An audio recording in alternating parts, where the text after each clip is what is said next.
This is Engadget. Here's what's happening in the world of technology.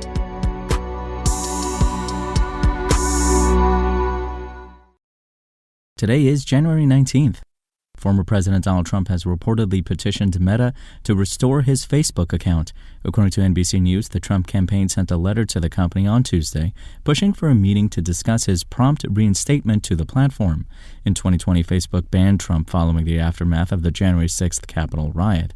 At first, the suspension was set to last 24 hours, but the company made the ban indefinite less than a day later.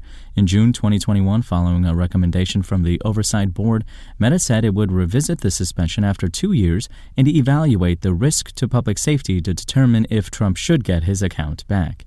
Meta did not immediately respond to Engadget's comment request. The company told NBC News it would announce a decision in the coming weeks in line with the process we laid out.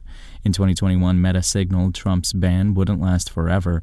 When the suspension is eventually lifted, Mr. Trump's account will be subject to new enhanced penalties if he violates our policies, up to and including permanent removal of his accounts, Nick Clegg, Meta's president of global affairs, said at the time. The letter is likely a bid by Trump to regain control of his Facebook account ahead of the 2024 presidential election.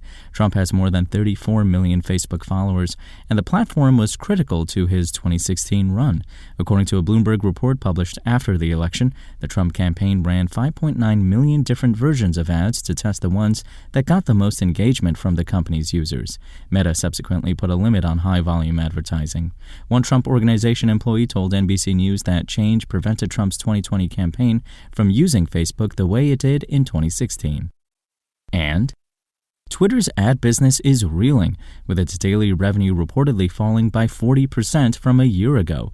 According to the information, over 500 of the company's top advertisers have paused spending on the platform since Elon Musk's October takeover. Despite that, Twitter is still attracting and retaining media deals because it's too lucrative for them to give it up. Although Musk plans to diversify Twitter away from advertising, the company will likely struggle to break even this year. Since Twitter generated $1.2 billion in the first quarter of 2022, running 40% below that would mean it's bringing in around $8 million daily and about $720 million for the quarter.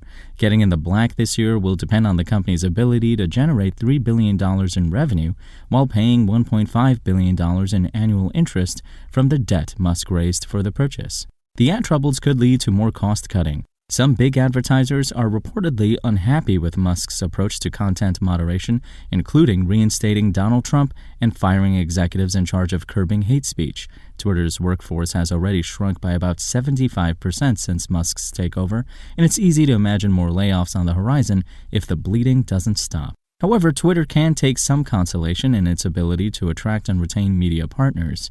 According to Axios, the platform still has deals with over 36 media companies, news outlets, including the Wall Street Journal, Reuters, Bloomberg, Forbes, Condé Nast, and USA Today, and sports leagues, including the NFL, NBA, NHL, MLB, NASCAR, and PGA Tour in the first half of this year. They find Twitter too profitable to quit in an uncertain economy, even while balking at embracing it publicly.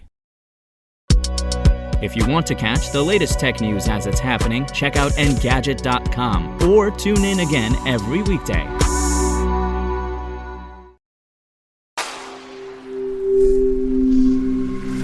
Spoken Layer.